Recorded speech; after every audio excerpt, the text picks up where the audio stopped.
It's Melissa in the morning.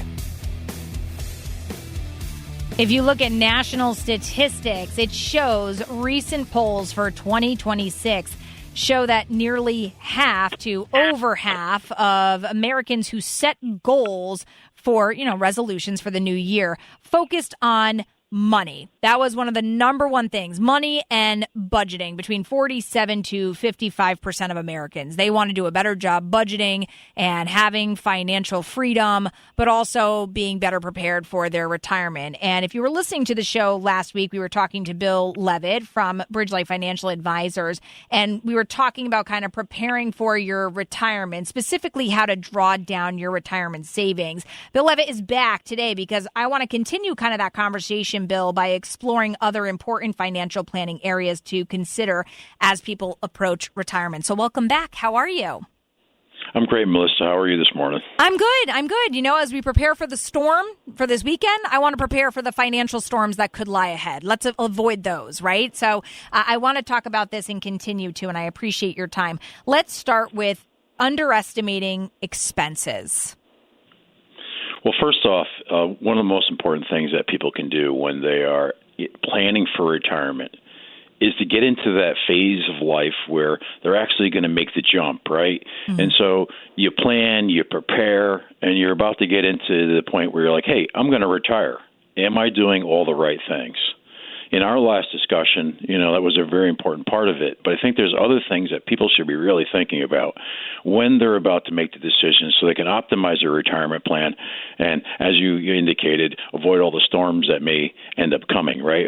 Or you don't anticipate a curve that you didn't know you were going to take, mm-hmm. and you go over the edge. So let's dive into some of those things. And one of the things I think that people don't spend a lot of time on at that particular stage is underestimating or understanding what their expenses are going to be in retirement, right? How is that going to change for them? Are they considering the impact of health care? Things that they might want to do, travel. Maybe they're going to take on a different path in life, and so I always have everybody spend some time doing what we call a retirement budget estimator. That helps them understand what their budget's going to look like when they get in retirement. Mm-hmm. Well, it's funny because I'll never forget sitting down with your team, Bill, last year, and we did this sort of analysis. And when my husband and I were sitting with you, we were looking at, well, what do you spend money on right now? And one of the things that you and I talked about was the fact that we're big Bruins fans. And we're like, oh, well, we spend this much on our Bruins season tickets. And you're like, okay. And do you think you're going to be spending more time in Boston as you guys are not working? Or do you think you're going to want more tickets? Or you think you're going to be wanting to invest in property up there? And all of a sudden my husband's like, wait, yeah, actually, yeah. So the cost that we were thinking, to your point, and again, this is trivial, right? I mean, we're talking about something that's really not important, but it is something that we don't plan to get rid of. And in fact, almost build on as we get older.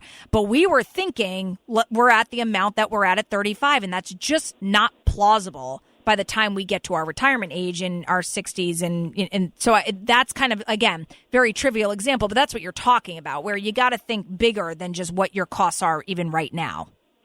Absolutely. And it's a lifestyle. It's a dynamic lifestyle change too, right, Melissa? Mm-hmm. So, we work every single day. Obviously, expenses are slightly different. You have maybe you have a mortgage, maybe you're taking care of kids, maybe you're raising and growing kids, you're going through college. Mm-hmm. But the lifestyle in retirement is very much different, and exactly. The expenses that you have can be different too. And I think one of those areas that I'm expand upon this is the impact of healthcare. Yes, we have to. This is the big one. Right? I agree. This is the big one. And again, Bill Levitt is here, our Financial Friday. We're continuing the conversation from last week about, when you're retiring, how to make sure you've got your financial planning in the best place, really, and that you're looking at these things like underestimating expenses. Healthcare has to be the biggest one, and potentially long-term care.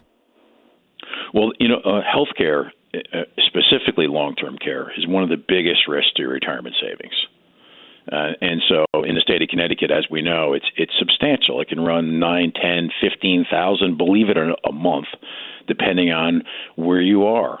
And that can drain retirement savings pretty quickly. So having planning around the impact of healthcare and retirement, is a critical area that everybody should be paying attention to. And, the other thing too, Bill, though, with that is how do you anticipate it? So, for example, how can somebody in their 30s, 40s, 50s, even 60s, if they feel like they're in relatively good health or their spouse is or whatever, how do you sort of anticipate that or save appropriately? Well, it's an area that most people don't start thinking about until they get closer to retirement. When let's be honest, when you're 20 or 30, you're not thinking about nursing home care or long-term care, right? But most of the time, people get to that stage where they're nearing retirement, they're in their 50s, early 60s. This is a time where you want to incorporate that kind of planning in there. Mm-hmm. And there's a lot of ways to do it. I mean, that's a whole nother discussion for us. But they should start to take a look and say, hey, what kind of impact am I going to have? What preparations should I be doing? And how do I mitigate that? And obviously, getting help with that is a big part of, good financial planning. We help client families with that all the time. But anybody who's thinking about this phase of life should be getting some kind of help in that area. Well, and understanding too, Bill, this is another thing, longevity and inflation. And those are things that are so unpredictable, but certainly have changed. I mean, people are living longer and their retirements are usually longer than they used to be. They are. My grandmother retired when she was 60 and lived to be 99. Wow. So that's 39 years in retirement, time. Right? Mm-hmm. I mean, think about that, and that's a long time to be able to take care of yourself and make sure you have enough income. But you also have to do what you were indicating to, and that is make sure you understand the cost of inflation over time and your ability to be able to address that cost of living increase.